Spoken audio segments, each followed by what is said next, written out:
Este especial periodístico dedicado a escritoras se realiza gracias a Confama, una organización que cree en la cultura.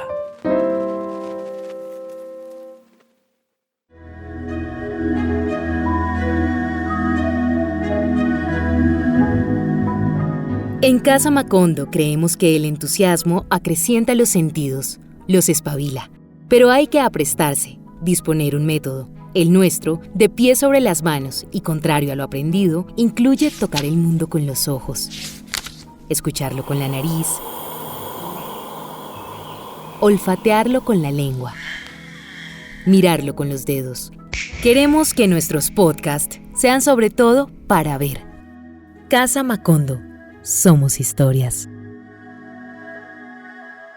Hola, yo soy Tatiana Escárraga, editora de Casa Macondo, y quiero darles la bienvenida a este especial de escritoras con el apoyo de Confama. Hoy estoy muy feliz, tengo el placer de estar acompañada de una escritora joven, una escritora barranquillera, autora de Vigilia, que es su primera novela. Estoy con Daniela Sánchez Russo. Daniela, ¿cómo estás? Bienvenida. Tatiana, muchas gracias por tenerme en Casa Macondo. Estoy súper emocionada de acompañar este especial, de ser parte de él. Y gracias por lo de joven, ya yo no me considero tan joven, pero siempre está bonito tener alguna especie de juventud espiritual, de alguna forma. Finalmente la juventud es una actitud también, ¿no? Completamente una actitud.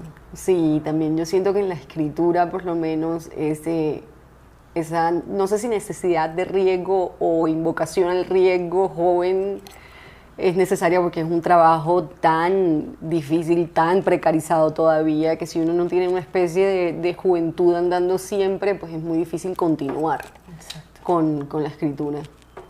Yo quisiera antes contarles un poco quién es Daniela. Ya les he dicho que nació en Barranquilla, ella es escritora, es académica, es doctora en estudios hispánicos por la Universidad de Pensilvania, con una investigación sobre servidumbre doméstica y literatura latinoamericana. Además tiene una maestría en escritura creativa de la Universidad de Nueva York. Sí. Daniela, tú fuiste digo, porque creo que ya no estás en este mundo del periodismo, pero estuviste en el periodismo judicial, además fuiste editora en una revista de moda. Sí, yo estuve en el periodismo, pues en mi carrera, mi pregrado es en comunicación social y periodismo. Siempre supe que lo mío era la literatura, digamos, en su forma más pura o en la disciplina más pura, pero, ¿sabes? Este conflicto de los padres y incluso de los padres en regiones en donde la literatura como disciplina lo pueden ver como algo lejano. Creo que eso es algo que ha estado cambiando.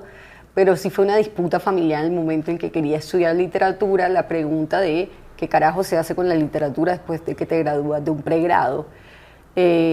Entonces terminé en comunicación social y periodismo un poco también porque yo no sabía qué hacer con literatura después, tampoco tenía muchos pares o no tenía en absoluto compañeros de colegio que estuvieran interesados también en estudiar literatura. En el Atlántico existía una licenciatura, como en español existe en la Universidad del Atlántico, una licenciatura en español y literatura, pero no había como un pregrado en literatura como tal, no existe todavía. Entonces, creo que también regionalmente era difícil acercarse a cuáles son los estudiantes de literatura a los que podría preguntarles cómo ha sido su vida estudiando, cómo es el después de. Entonces, creo que me fui por una carrera más convencional, que sin embargo me dio como muchas cosas positivas. Hice comunicación social, luego pedí unas prácticas en El Espectador. Jorge Cardona, que era el editor general en el momento y que ha sido pues un gran mentor, un gran amigo, casi como una segunda figura o una tercera figura paterna. Lo digo esto porque tengo tíos que también son como padres. Jorge Cardona, cuando le pedí las prácticas y hablamos sobre literatura, en realidad me dijo que me veía más en una redacción o en un equipo en donde pudiera conocer el conflicto social, conocer como otras áreas sociales que no fueran la cultura, que él pensaba que eso me podría nutrir muchísimo más, y tenía toda la razón. En realidad incluso Vigilia tiene cosas del periodismo judicial y creo que toda mi escritura de ahora en adelante la tendrá de alguna forma, aunque sea literatura. Pero el ritmo del periodismo, sobre todo de una redacción judicial, definitivamente no me dejaba tiempo para poderme entrenar en el quehacer literario, o sea, de tratar de escribir una novela, un cuento, un ensayo literario, hasta entregarme más a la lectura literaria.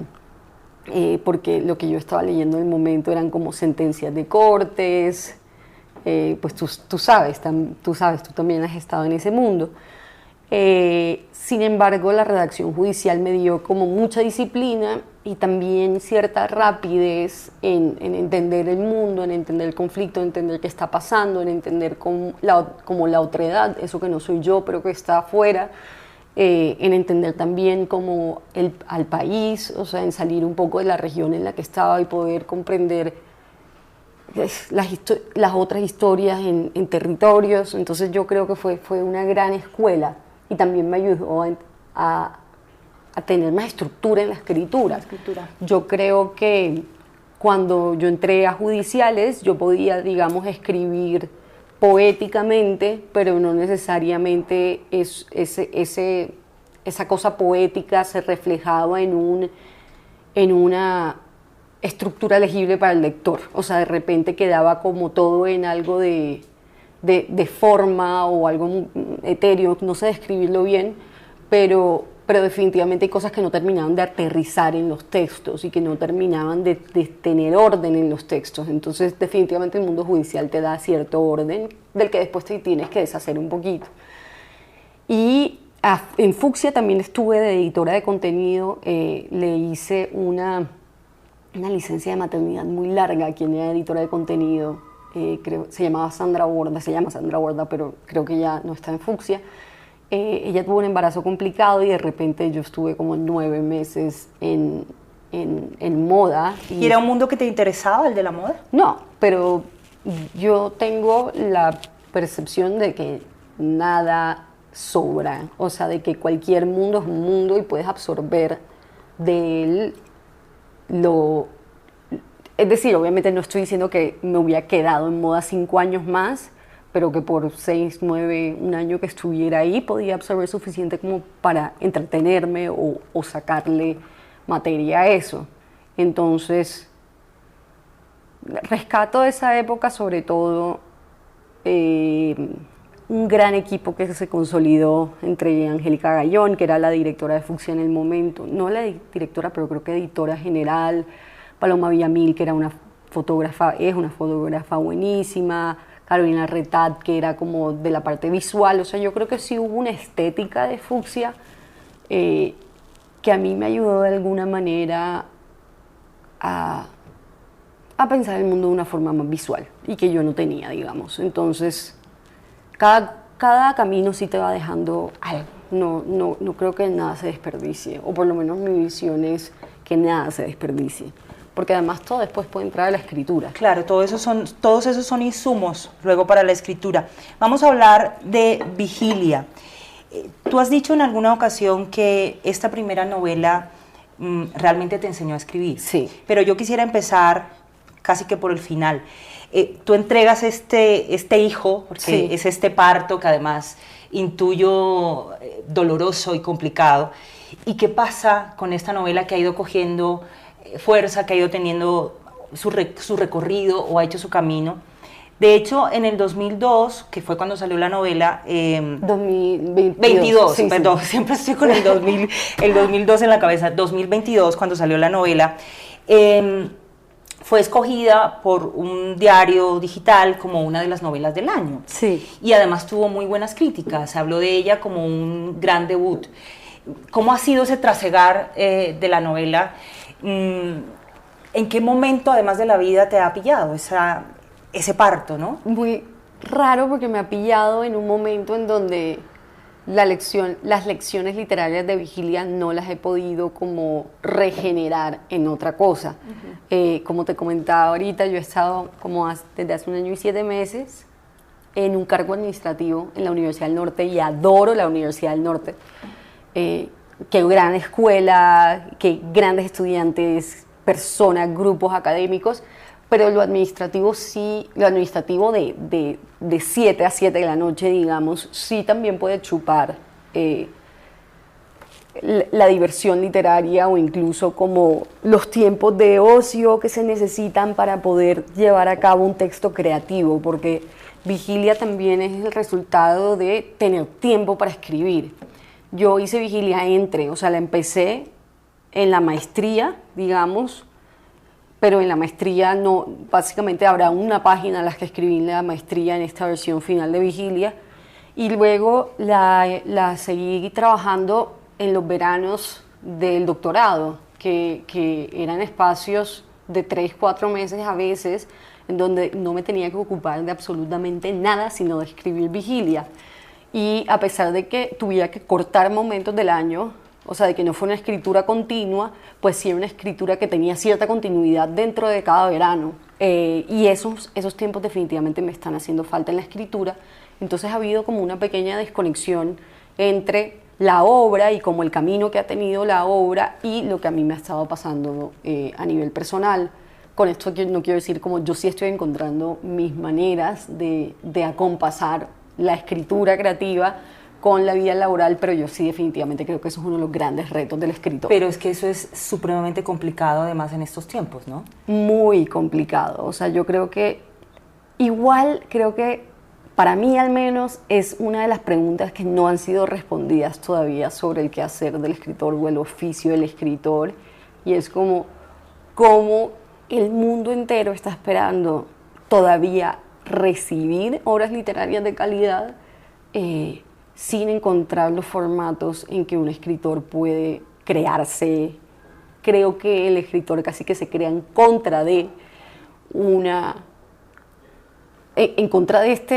sistema. O sea, como que un escritor está todo el tiempo, es como un milagro casi. Al otro día estábamos con Lina Meruane en la Universidad del Norte y Lina hablaba de que ella sentía que muchos de los estudiantes que pasaban por la maestría, estudiantes talentosísimos, digamos, no era falta de talento, publicaban de pronto una primera obra, pero no continuaban por la dificultad que hay, no solamente en sentarse a escribir y hacer un mundo literario, sino también de cómo sentarse a escribir, cuáles son las condiciones materiales para sentarse a escribir, y que ahí la gente se pierde. Y yo creo que mi momento actual es también ver cómo se sortea como la vida pública y la vida íntima de la escritura.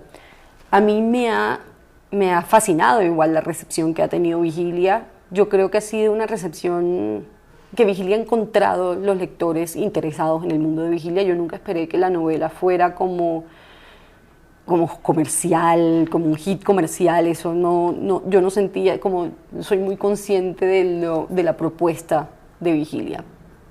Y sabía que hay gente que le iba a gustar y luego que la mayoría no. Pero ha tenido más resonancia o más visibilidad de la que yo pensaba que iba a tener. En parte porque sentía que es una novela extrarregional, o sea, y no solamente extrarregional, sino demasiado situada en una clase social, en un contexto específico, en unos años específicos, y que de repente eso le iba a interesar a las personas que se mueven entre ese sistema que se está criticando, pero no necesariamente a públicos que vivían en Bogotá o en Cali o en el Chocó. Pensaba que, o por fuera del país, pensaba que de pronto la novela no iba a como a tener un golpe por fuera de la región en la que crecí, más bien. Tampoco,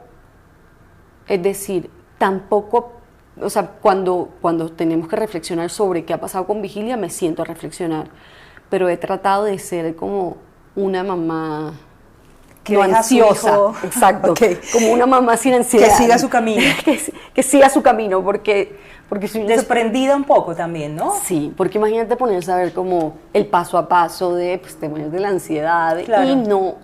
Y yo siento que hay otros mundos que yo quisiera invocar que ya no pasan por Vigilia. Y empezar a explorar, claro. Y empezar a explorar, Ok, sí. Pero vamos a hablar entonces de ese mundo, ese mundo de Vigilia, ese mundo que recrea Vigilia. Tenemos a una mujer, Irene, que cuenta, yo diría, a partes de su adolescencia, está en un pasado que recrea de esa adolescencia.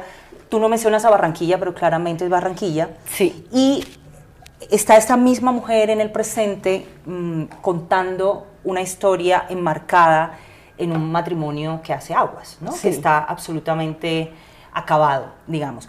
¿De dónde surge esta historia? ¿De dónde surge esta necesidad o esta curiosidad de contar este mundo que además está ceñido a una clase social? Estamos Sí. hablando de una burguesía que además es decadente, o sea, es un mundo muy decadente. Lo que tú cuentas ahí es un Caribe que genera como una sensación de casi que de tristeza Sí. y también de mucha nostalgia, ¿no? ¿Cómo Sí. lo ves tú? Es una gran pregunta y yo cuando pienso de dónde surgió, pues obviamente hay algo muy autobiográfico, no que yo sea los personajes, o sea, Irene en los dos tiempos, pero sí creo que observé un prototipo de Irene en diferentes versiones históricas, o sea, históricas quiero decir entre los 90 y los principios del siglo XXI, en Barranquilla, o sea, como, y lo que a mí más me sorprendía, no de Irene como tal, no del personaje de Irene que tiene un matrimonio que se está cayendo a pedazos, que tiene como una relación conflictiva con haber repetido la historia familiar de sus padres y de sus abuelos. No me sorprendía tanto la mujer que se encuentra en esa posición, sino la falta de creatividad colectiva para formar otras unidades que tuvieran como así un poquito más de heterogeneidad con respecto a su pasado. O sea, como que a mí lo que me sorprendía era la repetición. O sea, la repetición de la familia heteronormativa ad infinitum, sin que presentara como fisuras tan claras. Me sorprendió mucho que las conversaciones no cambiaran en el tiempo. Me sorprendía mucho la forma en que estas familias se movían con respecto a la ciudad como tal. La ciudad de Vigilia es una ciudad muy pequeña, o sea, no contempla a Barranquilla en toda su existencia, sino como que es un mapa muy reducido de la ciudad. Entonces también me sorprendía un montón que las familias que se estaban moviendo en este mapa de clase media alta no quisieran nunca ir más allá de las fronteras que habían establecido, que no se preguntaran por otras facturas físicas, o sea, por ejemplo, el club es el club, el centro comercial es el centro comercial, el parque donde llevan los niños, el parque que llevan los niños, pero el colegio es el colegio del el colegio norte. de siempre, que ha sucedido desde hace 40 años, y ahí hay muy pocas divergencias dentro de esos grupos de personas. Y a mí lo que me sorprendía era la falta como de transgresividad sobre ese grupo. O sea, que tuvieran una cohesión aparente, o sea, una cohesión que si lo ves desde afuera se ve bonita, digamos, y se ve como luminosa, pero ya cuando entras, yo siento que hay como una depresión, como una depresión silenciosa, digamos. Silenciosa, sí. Y yo creo que un poco Vigilia es sobre esa depresión silenciosa también. Y la incapacidad de entender cómo salirse de allí, porque nunca se ponen palabras tampoco. Pero eso es una crítica, yo no sé si velada o muy de frente, y te lo pregunto, ¿qué piensas tú sobre esa misma clase social barranquillera y esa Barranquilla que a veces suele ser muy reducida y uno encuentra en la vida real esa desconexión absoluta entre una, ni siquiera hablo de una clase social, entre una zona de la ciudad y otra? Sí, no, yo creo que es una crítica, digamos, muy diferente. Extrañamente tampoco ha sido tomada a veces, que es lo de las cosas que más me sorprende, como una crítica súper frontera, porque luego veo que muchas de las personas a las que les ha llamado la atención Vigilia y que adoran Vigilia son precisamente las personas de ese que mundo. Sí, entonces como que a veces no entiendo cuál fue la... Pero forma parte de ese mundo tan pequeño que yo creo que no se dan cuenta. No, yo a veces creo que... No sé, es un fenómeno que todavía no he logrado. Porque mira que tú, por ejemplo, ahí haces una crítica también a esa ciudad desde esa narrativa que nos han impuesto, que tiene que ver con esa ciudad pujante y que es una ciudad que está muy bien y que ha hecho muchas cosas, pero tú, por ejemplo, mencionas claramente el tema de los arroyos con ese discurso de nos canalizaron unos, pero nos salieron Sí. otros. Y eso es algo de lo que en Barranquilla no se habla como tan de frente en esas clases o en todo lo que tiene que ver con ese mundo político alrededor de esas decisiones que se han tomado sobre la ciudad, ¿no? Sí. No sé muy bien qué es lo que tengo que contestar aquí, pero yo diría que a veces, y de pronto estas son formas contrarias de ver el mundo. Hay veces yo siento que los grupos que no se están dando cuenta que se canalizaron los arroyos, pero otros empezaron a surgir en otras partes de la ciudad, son como demasiado positivistas. O sea, como son personas que miran, digamos, el vaso, ¿cómo es que se dice? ¿Medio lleno? Medio lleno y no el vaso medio vacío, y que yo siento que yo puedo ser una persona que ve el vaso medio vacío. Medio vacío.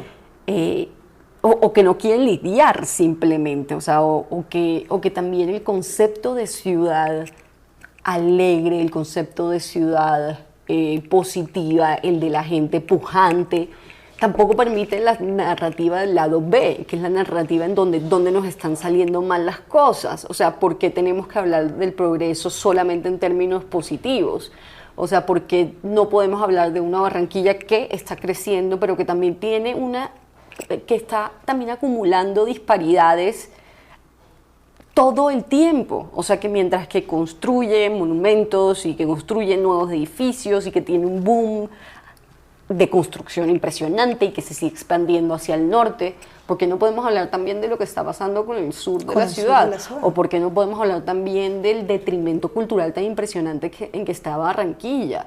O sea, por un lado yo siento que no todo es que son personas malas, que solamente quieren su propio bienestar. Creo que el discurso no es solamente ese. Creo que hay una conciencia que está relacionada con las cosas tienen que ser buenas todo el tiempo. No podemos hacer un discurso negativo porque eso no nos representaría como caribeños. Al caribeño lo hace y lo representa la alegría, digamos. La alegría, ¿no? El estereotipo, pero además. Pero sí hay algo o sea, yo siento que el estereotipo no es que se cumpla en que veas a alguien con vestido carnaval todo el tiempo, sino que sí hay un inconsciente colectivo de la felicidad que después volvemos estereotipo, pero que es un problema. Que al final resulta siendo un problema, dices. Sí, que al final resulta siendo un problema, pero lo que quiero decir es muy fácil decir como el estereotipo Caribe. El estereotipo Caribe existe, digamos. La persona es súper alegre, que está vestida de colores súper cálidos, que habla de cierta forma, que ese estereotipo Hay una forma de ser Caribe. Hay una forma de ser Caribe, sí. Pero lo que yo quiero decir es que hay un inconsciente Caribe que no está dejando que uno entra a la fisura de las cosas, y que eso es lo que a mí también me preocupa. Es lo mismo que te decía con la depresión silenciosa. Yo creo que hay un colectivo que no estaría dispuesto a pensarse negativamente, como a pensar, o sea, a decir, hey, yo puedo pensar cosas negativas o puedo hacer críticas sobre la forma en cómo estamos funcionando. Y eso no me convierte... Y eso no me va a quebrar tampoco. Eso no va a deshacer el colectivo que tengo. Puede mejorar el colectivo, puede empeorar el colectivo, pero definitivamente no lo va a deshacer. Y yo lo que siento ahí es como una inseguridad tremenda de ver las fisuras. Entonces, cuando uno lee la novela y ve, por ejemplo, a este personaje, a Irene, decir en alguna ocasión que hay un momento en que odia la ciudad y odia todo lo que tiene que ver con la ciudad, y tú te identificas mucho con ese personaje, uno puede trasladar ese concepto, esa idea a ese pensamiento que tienes tú sobre Barranquilla. O sea, ¿cómo es tu relación con la ciudad? Es una relación complicada, digamos. Es una relación que se está trabajando, y digamos que se está trabajando permanentemente. Porque también yo siento que hay cosas mías. O sea, yo no puedo decir, no, es que esta ciudad es tal y cual. No, yo también tengo mi carga negativa que no me permite a veces ver las cosas más positivas de la ciudad. Como te comentaba ahorita, hay movimientos intelectuales súper poderosos en la ciudad. Hay gente que en realidad con las uñas está tratando de que haya cultura en la ciudad, como que a pesar de que la infraestructura no esté, de que los apoyos políticos no estén, intentan hacer espacios en sus localidades o desde sus trabajos para que se lleven adelante lecturas en voz alta, para que se lleven a cabo performances, para trabajar como entre las personas que saben o han estado expuestas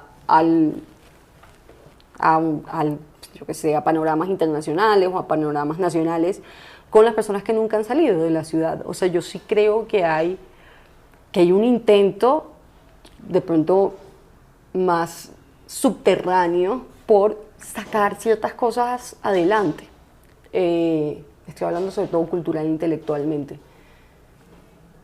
Y para mí creo que ha sido mi crítica personal hacia mí misma con respecto a la ciudad sería no tener el aguante para localizarme dentro de estos actores, como estos actores que se manejan desde la localidad, o sea, desde los grupos de personas, de colectivos pequeños, para crecer de a poco, digamos. O sea, para mí como es una crítica desde lo más general, que después se va dando cuenta de los pasos que otras personas están tomando adentro de la ciudad. Entonces, por ejemplo, mi crítica hacia mí misma sería no activarme desde lo más pequeño, o sea, desde las localidades y desde los pequeños grupos de colectividades culturales en Barranquilla. Y ya luego mi crítica hacia la ciudad como tal y mi rabia hacia la ciudad es no entender cómo se necesitan ciertos cambios, ahí sí también culturales, para que entren nuevas, para que nos podamos conectar mejor entre como la región y el territorio nacional. No sé, pero igual yo siento que eso es un tema como muy aparte, o sea, que está dentro de Vigilia, pero que se me hace difícil súper definirlo, no sé, como que también creo que hay que separar como lo que es Vigilia de mi relación con la ciudad. Definitivamente hay una crítica a la ciudad, pero no sé cómo explicar. Como que siento que hay que separar también como mi propia biografía de Vigilia, de la literatura. Porque también yo te estoy hablando ahorita de una persona que ha vivido los últimos 2 años de su vida en Barranquilla. Ya esa no es la novela, digamos. Claro. De hecho, hay una parte de la novela que tiene que ver también con esa violencia que hemos padecido como país, que también de alguna manera nos llegó allí, pero que yo creo que estuvo muy marcada, no sé tú cómo lo ves, por demasiados silencios, porque se ha negado durante mucho tiempo lo que pasó en Barranquilla. De pronto no tuvimos esas incursiones tan fuertes o tan violentas como en otras partes, pero sí hubo una violencia, sí ha habido una violencia, por ejemplo, toda esta parte de la violencia paramilitar que se ha silenciado tanto, y me llama mucho la atención, yo no sé si es demasiado exagerado como tratar de vincularlo, pero esos silencios que hay en esas familias, esos silencios permanentes que hay frente a lo que pasa e incluso frente a ese matrimonio que se derrumba. O sea, no hablemos de esto, mejor me hago el de la vista gorda, y yo a veces tengo la sensación que eso de alguna manera pasa también en las ciudades y pasa también en este caso concreto en Barranquilla. Digamos, en Vigilia lo que yo quería como retratar era un momento en donde sí Barranquillas o el Caribe en general se pensaba por fuera de lo que estaba sucediendo en el interior del país, y que tenía como una violencia, como unas explosiones de violencia de diferentes tipos, sea bombas, sea mutilaciones de cuerpo, sea, no sé, o sea, que tenía como una fisicalidad que se podía ver de frente, digamos, o sea, que era muy fácil ubicar la violencia en el exterior. Pero en Barranquilla hubo una cosa, y es que de repente las negociaciones que nos hacían parte del conflicto estaban, pero no teníamos maneras inmediatas de localizar el conflicto o de visualizar el conflicto, digamos. Y eso nos daba la capacidad de pensar que el conflicto no estaba entre nosotros. Entonces, lo que quería retratar en Vigilia era el momento que por primera vez, no sé si por primera vez, pero como uno de los momentos... Pero sí fue un momento determinante, ¿no? ¿Te refieres al secuestro? Sí, a las pescas milagrosas, Sí, porque el era secuestro en la Ciénaga del Torno. como un acting out que involucraba una forma bastante original de secuestro, por un lado, por otro, como un cuerpo natural al que nosotros estamos pegados, o sea, básicamente es nuestro útero, entonces es como básicamente como si hubieran puesto un cuchillo sobre el útero. Por otro lado, tocaba directamente a las clases medias y altas, porque los secuestros fueron de personas de clase media a personas de clases medias y altas. Entonces la narrativa de nosotros no somos parte de esto se destruyó completamente en ese momento. Y a mí me interesaba captar las versiones de guerra que se empezaron a armar desde ese momento y que se tenían armadas anteriormente. Entonces encontramos una casa como que supuestamente es cerrada, no tiene fisuras, no entra la violencia, pero luego vemos que la ansiedad de clases sobre la guerra, pero también la ansiedad de las empleadas domésticas que trabajan en las casas es tal que se empieza a romper como esta idea de Aquí no hogar pasa nada. seguro, calidad, familiaridad, aquí no pasa nada, aquí nunca llegarán.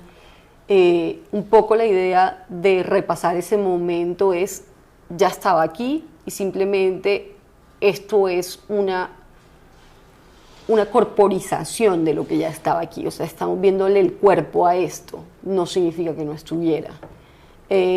Por otro lado, yo sí el tema, que lo entiendo perfectamente, porque además lo viví en el colegio, pero creo que no es el tema de la novela, de cómo dentro de las familias estaban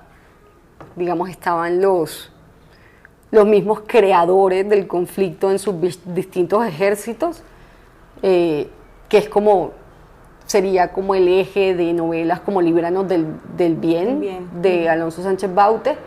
O sea, definitivamente es algo que está en la ciudad y que está en la región, pero creo que ese no es el tema de Vigilia. No, pero hay un tema sí que también es muy importante en la novela y creo que para ti, que es el de el servicio doméstico, Sí. el de la servidumbre. De hecho, tú te has especializado Sí. en este tema. ¿Por qué te obsesiona tanto? Bueno, por la misma idea o por la misma pregunta de qué es una casa, o qué es una casa en Colombia en ciertos estratos, porque obviamente yo no quiero decir la casa de Vigilia es igual a todas las casas en Colombia, por supuesto que no, es la minoría de las clases en Colombia. Pero a mí sí me impresionó mucho que uno pensaba, o por lo menos creciendo, uno pensaba estas casas en donde había empleo doméstico como algo tan natural, o sea, como una cosa que básicamente el paisaje, ¿no? O sea, como el árbol creciendo, pues lo más normal del Lo mundo. anormal era que no hubiera Exacto. una empleada doméstica. Y luego, cuando tuve la oportunidad de salir de Barranquilla y salir incluso de Colombia y darme cuenta que las casas no estaban constituidas de esa manera, ahí es donde empieza mi pregunta de, ok, si el espacio íntimo en todas partes del mundo no está constituido de esta forma, esto suena muy como inocente, no fue tan así, pero lo estoy exagerando para saber de dónde viene. ¿Cuál es la historia del espacio íntimo de las clases medias altas, por lo menos en las regiones caribeñas? ¿Cómo está ligada esta explotación u opresión de ciertas mujeres de estratos bajos, racializadas, a la historia del Caribe como tal? ¿Cómo se ve el día a día de esta explotación? ¿Cómo es que podemos pensar o cuál es el mecanismo por el cual terminamos pensando que esta explotación es natural o que incluso vemos esta explotación como algo positivo? También otra de las preguntas era ¿por qué nunca vemos la casa como un espacio económico o como un espacio de trabajo? O sea, ¿cuál es la negociación que tenemos que hacer como colectivo para que no entendamos que la casa está siendo un sitio económico brutal, o sea, como un sitio de explotación brutal, pero que también está funcionando como un lugar de transacción. Y de hecho lo que a mí me sucede y me impresiona siempre es que pocas veces aún en el Caribe se ve la casa como un espacio de transacción, y es como un espacio de transacción de trabajo, pero también como de transacciones, o sea, de negociaciones de sistemas de clase, de raza, de género brutales que nunca traemos a la superficie, aunque estén muy presentes, porque es que son cosas que se están tejiendo todos los días, o sea, todos los días. Una ama de casa en Barranquilla que tenga una empleada doméstica que venga de un pueblo, de alguno de los pueblos del Atlántico y que sea de color, tiene que negociar con el racismo implícito, el clasismo implícito, la historia de esclavitud, tiene que negociar con si se le está dando, qué tipo de salario se le está dando, cómo son sus horas de descanso, porque esta persona no tiene una vida privada o la posibilidad de una vida privada toda la semana y yo sí. Cuál es el nexo de afecto que está sucediendo entre el otro y yo. Para mí esos son problemas tremendos, y a mí lo que me impresiona es que uno pueda andar por la vida como si eso no estuviera sucediendo cada segundo que uno habita una de estas casas. ¿Ha cambiado algo o no ha cambiado nada? No, ha cambiado, pero lentamente, o sea, muy lentamente. O sea, es decir, que existan ahora...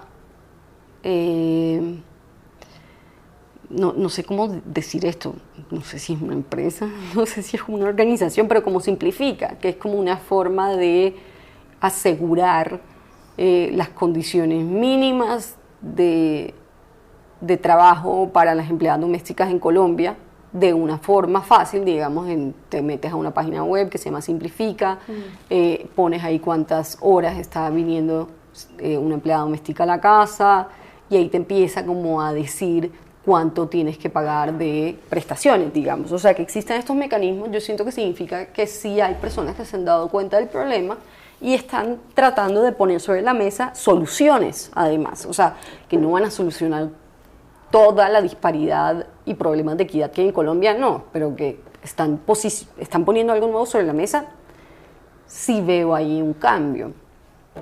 También creo que de alguna forma las nuevas generaciones se están volviendo un poquito más reflexivas acerca del cómo. O sea, quieren trabajo doméstico definitivamente, pero ¿cómo va a ser la relación? O sea, yo creo que eso sí ha habido como un proceso de reflexión que definitivamente yo siento que es diferente del que yo veía cuando estaba creciendo. Y también no podemos negar el influjo que los movimientos de identidades, los movimientos feministas han tenido sobre que, aunque ni siquiera te interesen los temas ni estés en contacto, de alguna forma eso te va a entrar. Te va a llegar. Sí. Bueno, Daniela, ya para terminarte, quisiera preguntarte, ¿qué sigue para ti después de Vigilia? Bueno. ¿Qué planes tienes? Varios, no mentira. Sí, la vida laboral te lo permite, No, aunque esta es la vida laboral también, sí, ¿no? Escribir. Bueno, por un lado, pues estoy trabajando como algo mucho más corto y algo mucho más largo y viendo cómo en algún momento voy a tener espacio para lo más largo, pero viendo si lo más corto le puede llegar a nutrir eso.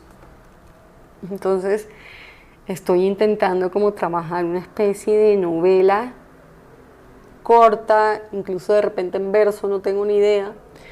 Tiene un nombre, se llama Rezo. No es católico ni nada, ni religioso, es como más el rezo, como la acción de esperar, invocar, etc.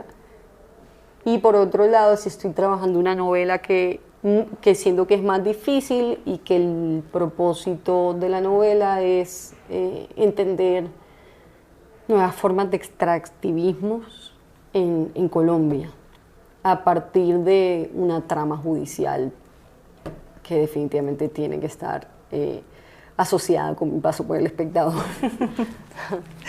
Bueno, Daniela, te agradezco muchísimo. No, muchísimas gracias aquí. A ti, Tatiana. De verdad que es un placer conversar contigo y bueno, seguiremos muy atentos a tus próximos trabajos. Muchísimas gracias, Tatiana, por tenerme acá y gracias a Casa Macondo.